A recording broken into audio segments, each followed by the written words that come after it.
Hello, welcome to the Vibrant Health Show. Today, our topic is all about how to get good quality sleep, because I know if you are somebody who does not sleep well, it impacts everything, right?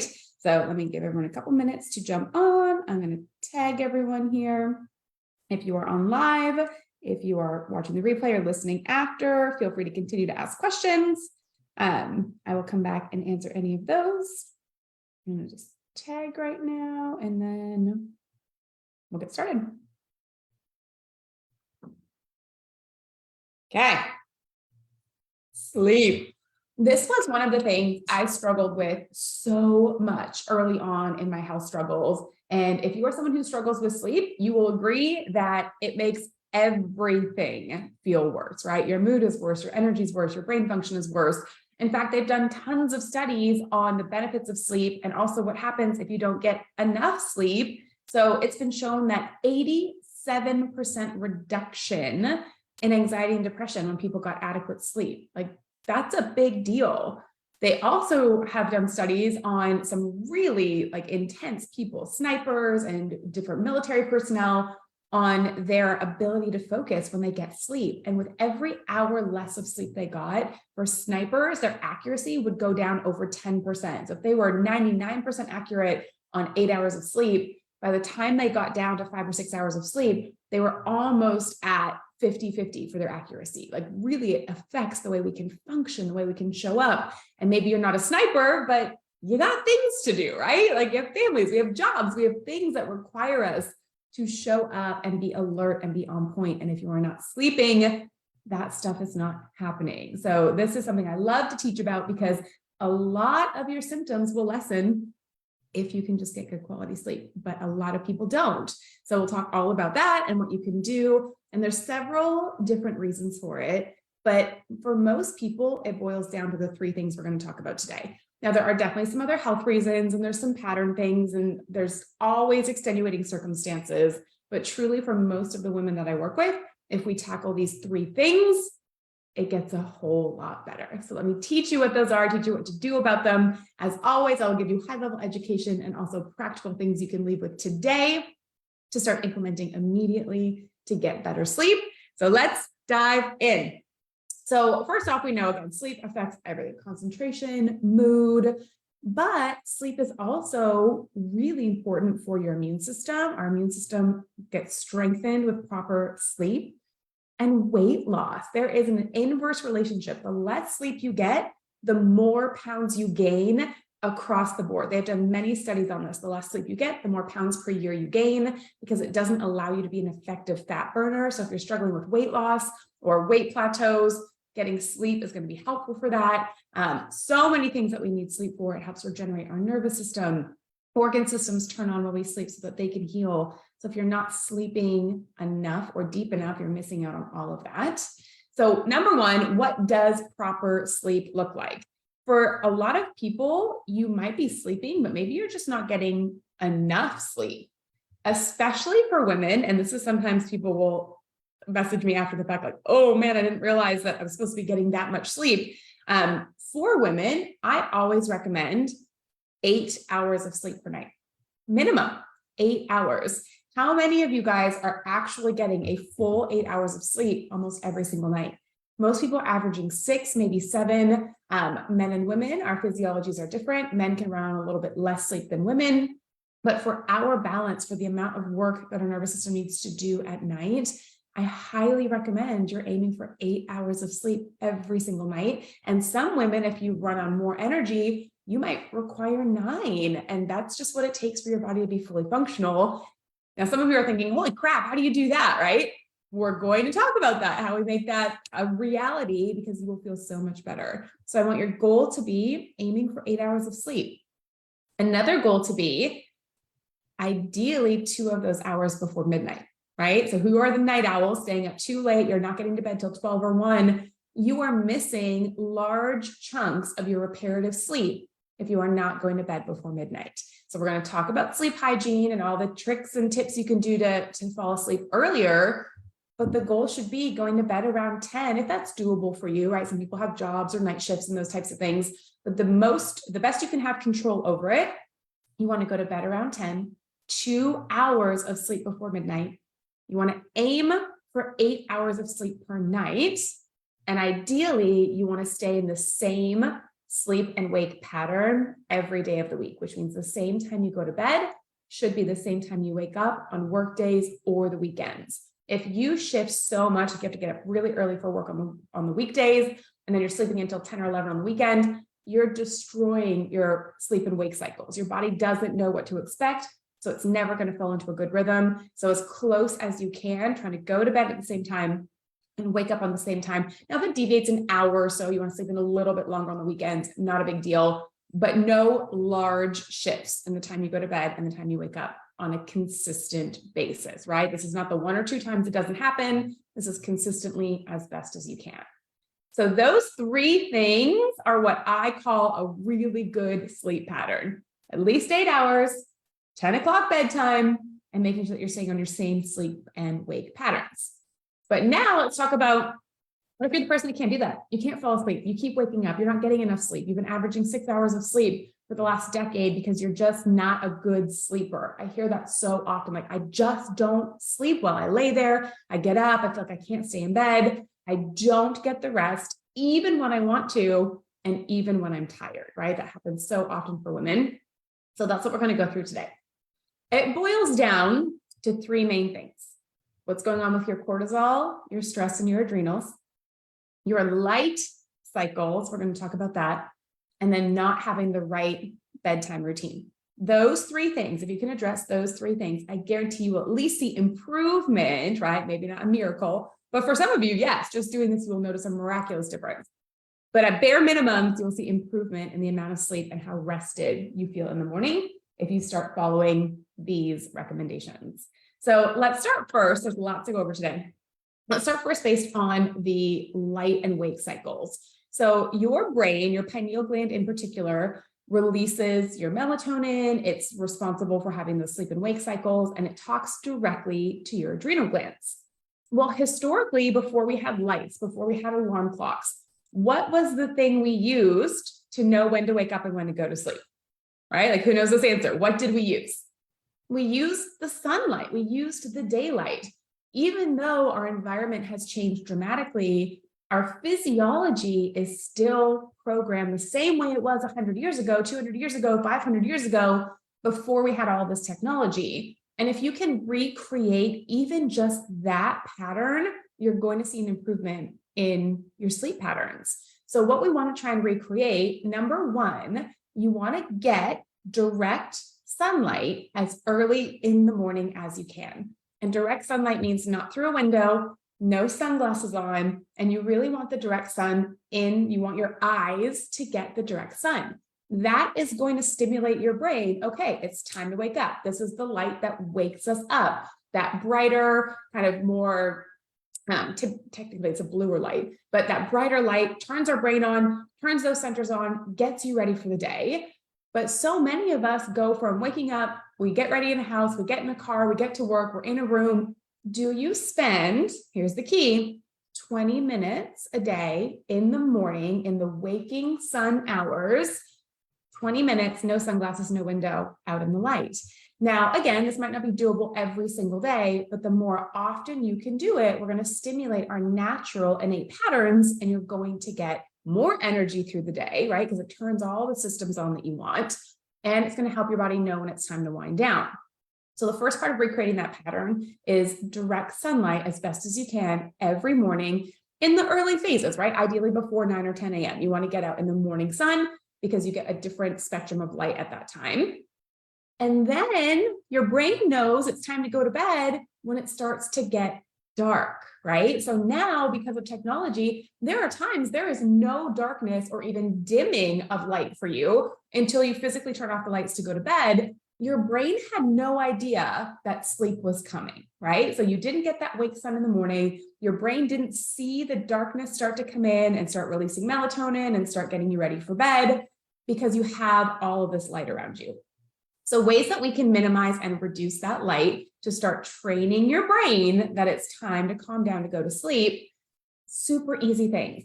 Number 1, if you still use your iPad, phone, whatever at night, make sure you turn it to night shift. Almost every single phone is going to have this, but night shift changes the tone of light that you're getting from that blue stimulatory waking light to the calmer, like orangey yellow lights that are kind of mimic the sunset, right? Those calmer hues that we'll get in the evening. You can change it to night shift. So it doesn't mean once the sun goes down, you have to do zero phone, but at least change the quality of light you're getting because your brain's going to recognize that better. So tip number one, at night, you are doing night shift and you're lowering the light on your screen. Most people, right on your first setting screen, you can just go lower the light. You want to make that as dim as you can, and you want to make it those orangey yellow lights because your brain understands that.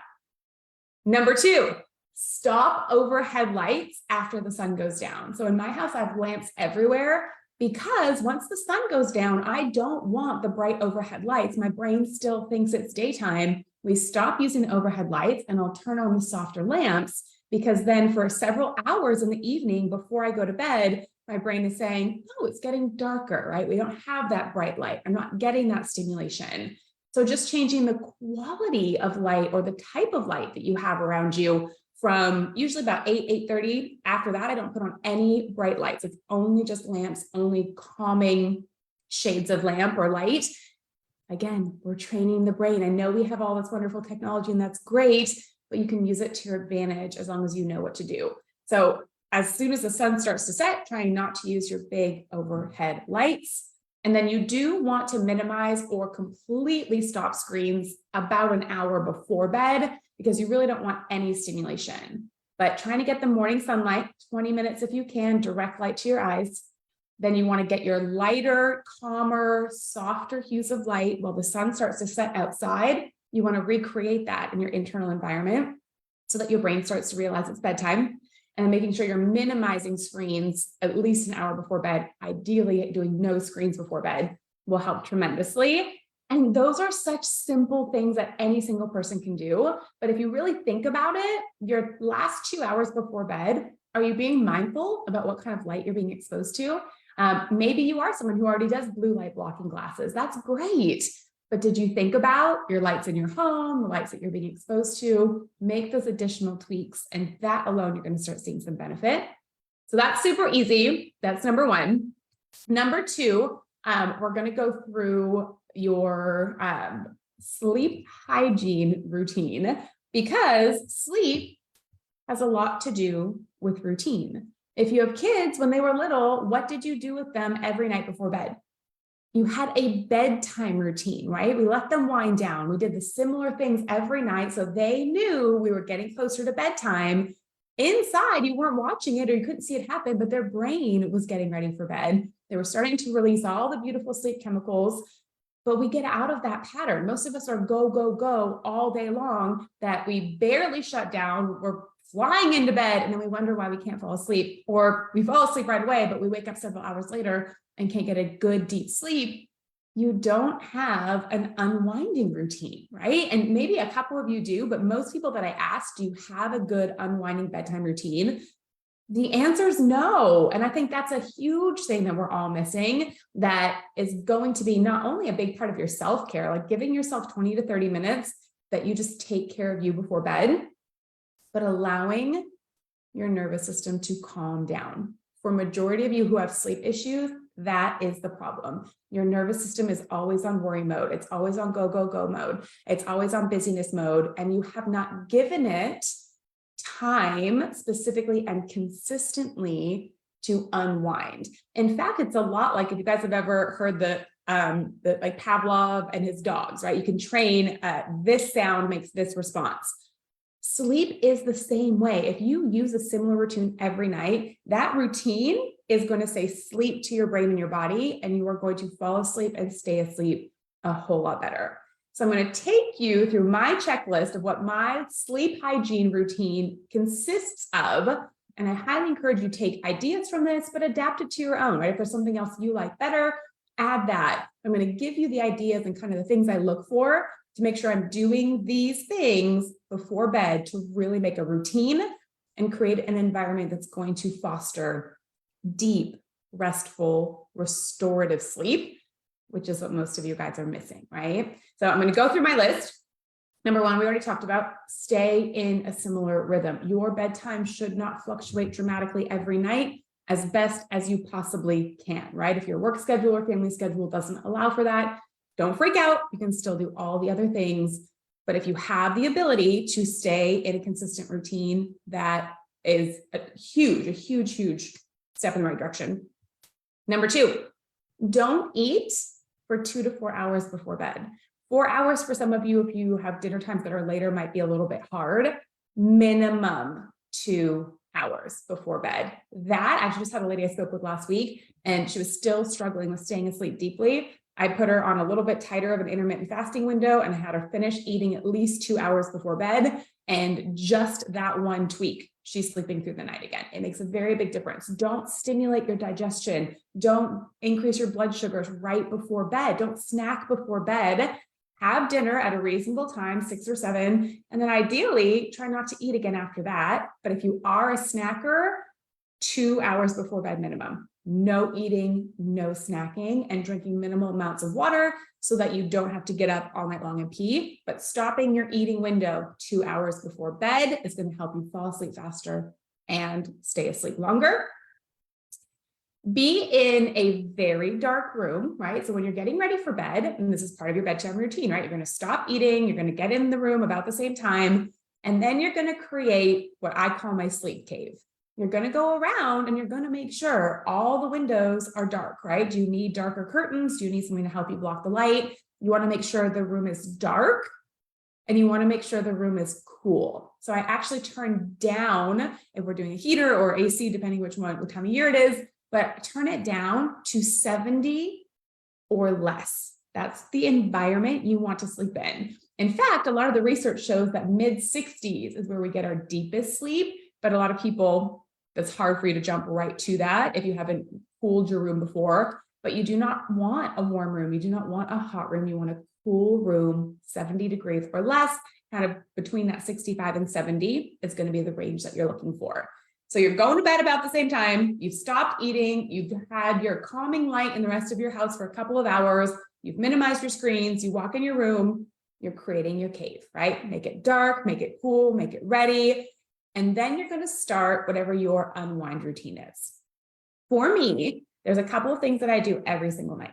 The first one is, if you have a hard time falling asleep or you wake up in the middle of the night, a lot of times it's your nervous system replaying things from the day or worrying about tomorrow. It's really that worry, that anxious thought that keeps you awake or keeps waking you up.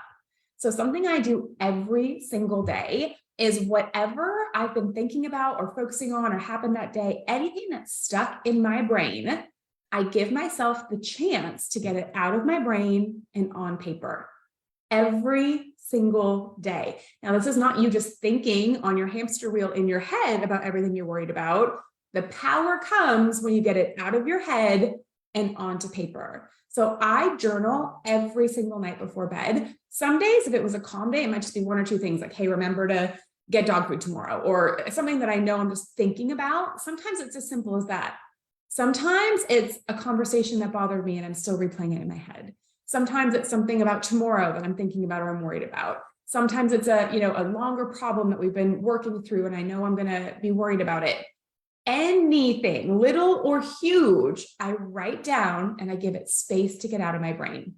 Now, I'm not trying to fix it all. It's not my time to sit down and solve all the world's problems. I just want to acknowledge it. I want to get it out of my head and I want to get it on paper. I am telling you, this brain dump, getting it out of your brain and onto paper is so satisfying. Like just the relief you feel, just getting it out of your brain is tremendous. So if you don't have a good unwind routine, you have to acknowledge your worries before you lay down to sleep, or else they're still in there, whether you realize that or not. It's keeping your nervous system upregulated because you're thinking about things, you're worrying about things, right? So brain dump every single night, whether it's 2 things on the list or some days you got 10, get it out of your brain, get it onto paper. Once I do that, then I really want to start creating things that my brain will associate with sleep. So obviously you're going to wash your face, you're going to brush your teeth, you're going to do your things. But after that, what is something that your brain can associate? Whether it be, and mine is a combination of these things, sounds, scents, objects, textures, anything that your brain is going to say, oh yeah, when I feel that or I smell that, I know it's about time that we're going to lay down and go to sleep. So for me, I use the same lotion every single night. It's very calming. It's a very light scent. It just has some essential oils in it, but I use the same lotion every single night, and I only use it before bed. Here's the key. I have a different scent in my bathroom that I use during the day, and then I have my one that I use at night, because my brain knows, oh, when she does this, it's bedtime. And it's the only time I use that specific scent on purpose. I want it to be associated with calm and sleep. So find something non-toxic, right? Don't get a bunch of crap, but a non-toxic scent or something that you can have that you use every day. If you don't love lotion, you can do a scent. You can maybe do, there's some great non-toxic like soy-based candles, something. Just have something that your brain associates with calming. That's the number one thing that I do every night. And then I really like, they're called binaural beats, but any sound or something calming that's going to help you relax to go to bed. So there's tons of different apps, like the Headspace app, there's the Calm app, there's a bunch of them. There's also a ton of free binaural beat sounds on YouTube. So this is accessible to anybody, and a lot of those apps are free too. But what they have is called binaural beats. It's sound waves in the bag. It's called sound therapy. And the frequencies that you hear are designed to get your brain into delta brain waves, and delta is for deep sleep, or there's different types of brain waves depending on what you want out of your experience. But the sleep ones really get your brain waves into that state of deep rest. So every night before bed, I come in, I make my cave, I do all my same things, I do my same lotion, and then I will put something on that has those binaural beats in the background. And then I lay down and I just allow my body to absorb that sound. Now, some of them you can do, like there's a story, like a bedtime story that they're talking over it. Sometimes it's music over it, or you can just listen to the beats by themselves. Either way, any of those are fine. Find what works for you. I really like the bedtime story. So we started using these several years ago. We do it for our kids, but they have bedtime stories on some of those different apps that have the binaural beats behind them. So you're listening to a soothing story as you're drifting off to sleep, but behind the scenes, you're getting that deep brain calming from the binaural beats. So I do that every single night before bed. So my brain knows binaural beats and that lotion scent, it's sleep time, right? Like game on, it's time to go to bed, and then lay down and just unwind, whether that's some deep breaths or just allowing yourself to be calm and at rest. And if you're not good at that, the first few nights it will feel awkward, right? If you're used to working right up to the last minute or watching TV before bed, give it some time. We are creating a pattern. We are creating a bedtime routine, just like we did for kids, because it works, right? Why do we stop doing that for ourselves? But adults, we need it even more. Our brains need to unwind. So make sure you're creating your routine every single night and do it as consistently as you possibly can. And then just to reiterate, trying not to do screens at least an hour before bed. And if you do have to do them, change the lights, blue light blockers, but trying not to do a whole lot of that before bed. Bedtime routines. You're going to get your light cycles, right? Bright light in the morning, dim light at night. You're going to create your bedtime routine. You're going to try and not do things that are too stimulatory before bed. So you don't want to exercise. For me, I typically tell people not after 6 p.m. And you want to make sure you're keeping your bed and your bedroom just for rest, right? Try not to work in your bed. Try not to pay bills in your bed. Try not to get anything that stresses you out. Try not to do that in your room. You want it to be your sleep cave, right? This is your safe place where you go to rest. If you have not created that routine for yourself today, tonight, you are going to start figuring out what your routine looks like and notice what a shift that makes in your sleep quality. So our rhythms, we got that. We got our sleep routine, right? Our nighttime, our bedtime routine for adults. We're going to incorporate that. And then lastly, your adrenals and your neurotransmitters physically, if there's been a lot of stress, if you haven't been sleeping for years, you have an adrenal and a neurotransmitter imbalance, right? There's no way a lack of sleep has not affected your adrenal glands and your neurotransmitters. So as always, number one, if you've never tested your hormones, your adrenals, your neurotransmitters, in order to make the best choices on what you can use for herbs or supplements to support yourself, it's really important to get those things tested. Especially, listen, if you have been struggling with insomnia and sleep and fatigue for years, it will be worth every penny for you to test your adrenals, to test your neurotransmitters, to actually start getting sleep again. Highly recommend the Dutch test. So I'll drop those links below. Again, it's my favorite test to check hormones and adrenals and neurotransmitters. If you haven't done it yet, cannot say enough good things about knowing your patterns. But if you haven't and you want to know what things you can add to help you fall asleep and sleep deeper, there are 3 supplements and herbs that I find very effective across the board. And thankfully, they're also things that really help support your neurotransmitters and your adrenal glands. So they're good kind of general supports.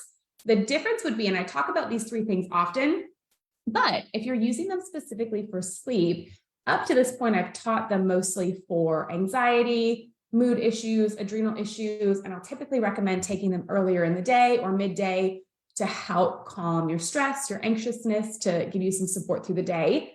If you're doing this specifically for sleep, you will want to take them a little bit later in the evening, or you can divide doses, do some in the morning and do some again between dinner and bedtime so that it can help you sleep, because that's the benefit that you're looking for. So the 3 things I find highly effective. Number 1 is ashwagandha. It's a calmer, it's an adaptogen. It helps relieve physical stress from your body. So even if you're already taking ashwagandha, try it before bed and see if that helps with your deep quality of sleep. It is just such a beautiful support for your stress response and your nervous system. So ashwagandha a little bit later in the day can help your body calm down. I also like doing some of these in my bedtime routine, right? So if every night I'm doing my lotion, I'm doing my binaural beats, then I'll take some ashwagandha. Again, my brain has started to associate those patterns together as something that gives me good sleep. So ashwagandha, 100%. My favorite ashwagandha is called Powerful. It's a blend of 3 different forms of ashwagandha, so you're getting multiple benefits. I take it almost every single day. It's one of my favorite herbs and can definitely help with sleep. The second one is magnesium. A lot of people know this, but maybe you've got out of the habit or the rhythm of using magnesium at night. If you notice, I'm choosing very simple herbs. You don't necessarily want to force your body to sleep. We're trying to encourage it to remember to sleep deeply again. So even though there are other things that are a little bit more powerful, I certainly don't recommend sleep aids or those types of things long-term, but you want to start with some very basic support and give your body time to learn the new pattern, to change the lights, to get back into a rhythm. So melatonin is such, or we'll talk about melatonin in a second, not my favorite. Magnesium is such a beautiful just support. It actually helps stimulate your own production of melatonin. It helps stimulate your own production of serotonin and things that help calm you, but it's not a forceful sleep aid. So you're not messing with your patterns, you're just supporting that. So I like to do a magnesium blend, something that has a little bit of magnesium glycinate, maybe combined with some malate and threonate. So I have a magnesium, it's called the magnesium trio. It's a magnesium blend. That's my favorite, but you definitely want to make sure that you have a blend and that you're not just doing magnesium citrate. That is only really good for bowels. That will not help as much for sleep. So making sure your magnesium is a blend. My ideal one is the magnesium trio. Doing that later in the evening to help support sleep. So ashwagandha and magnesium are beautiful. And then a neurotransmitter support, anything that helps work on your GABA neurotransmitter. GABA is very calming. So things like 5-HTP is a wonderful sleep aid. Theanine is a wonderful supporter for sleep.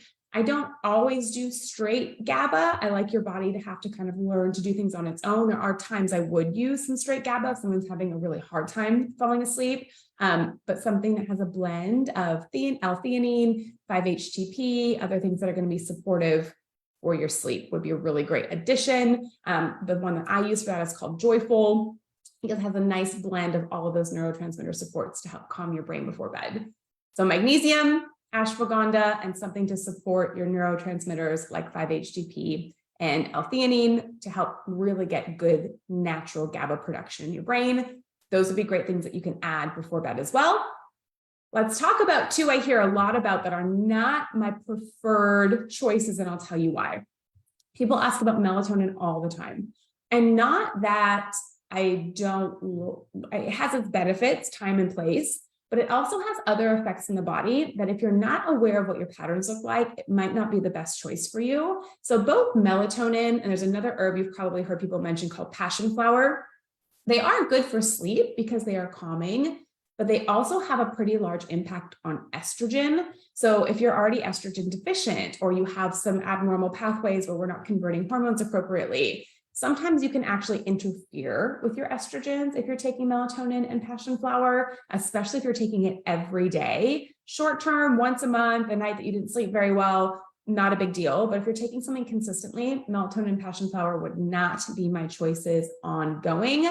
I would definitely want to use some of those other ones in place and then reserve those for as needed, maybe a couple of times a month, but not on a daily basis.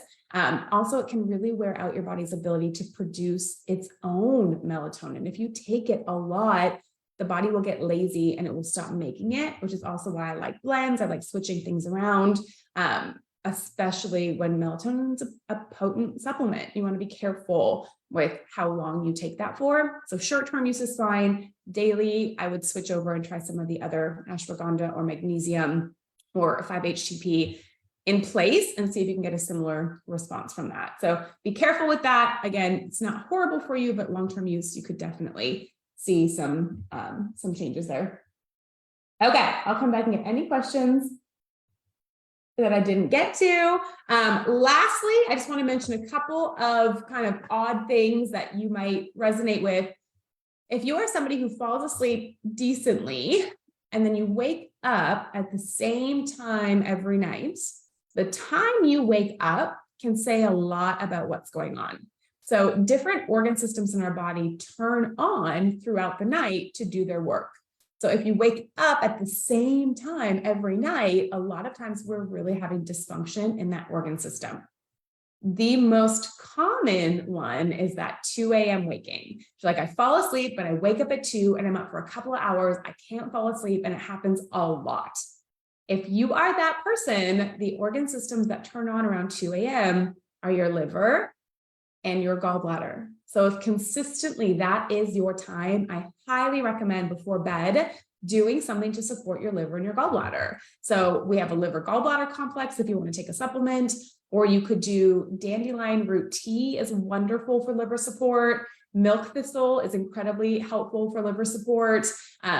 Any of those would be great, or doing like a magnesium and Epsom salt bath to help with detox before bed. If you are a 2 a.m. waker, do things to support your liver after dinner. Again, we want to do it between like 6 and 10 at bedtime, but support your liver and notice if that decreases that 2 a.m. wake up. Same thing if you wake up at 2 a.m. hot, if you get hot flashes, but it's always around the same time, that is probably more liver gallbladder than it even is hormones. Support the liver. If you don't have a gallbladder, you definitely need to add liver gallbladder complex, because your body still wants to turn on that process, whether you have the organ or not. So making sure that you're supporting what your body no longer has by taking a liver gallbladder complex. And liver gallbladder complex is perfectly safe with the gallbladder too, because most of ours don't work very well because of our lifestyle and the environment we're in, but it's ideal for the person who has had their gallbladder removed. I have lots of videos about that. If you go and search for them, how important it is to support the gallbladder after a gallbladder removal surgery. So 2 a.m., you're thinking liver gallbladder. 3 or 4 a.m., you're thinking adrenals, because that's the time we have a cortisol awakening response. That's the time when your cortisol starts to build to wake you up in the morning and give you energy through the day. But if it's hard to do, if your liver is overworked, or pardon me, your adrenals are overworked or sluggish, when it goes to try and turn on and release cortisol and it can't do it, it's going to keep trying harder and harder and harder. And eventually your nervous system and your immune system trying to work harder to turn the adrenals on is going to wake you up. So if you're that 3 or 4 a.m. and then you never get back to restful sleep the rest of the morning, I would really look at adrenal support. Ashwagandha would be your ideal thing to add before bed for that, making sure that you know what your adrenal pattern looks like. But if you're that 3 or 4 a.m., we're definitely thinking adrenals. That 2 to 3 a.m., we're thinking liver. And if you have a hard time falling asleep at night, it's all the other things we just talked about. Your rhythm's off, your nervous system is overwhelmed, you don't have a good sleep routine, you haven't allowed your brain to calm down to fall asleep. So out of all of you, I bet you fall in one of those categories. Can't fall asleep, 2 a.m. wake up, 3 to 4 a.m. wake up, and based on which one you are, use some of the tips I shared with you today, make those changes over the next couple of weeks, and then come back and tell me how it goes, because really it's consistency over time. But if you make these shifts, you're going to see a huge improvement in your sleep, which in turn will give you a huge improvement in all areas of your life, including your energy, your mood, your focus, your weight, all the things that you want to see benefit from really hinges on you getting good, restful, restorative sleep.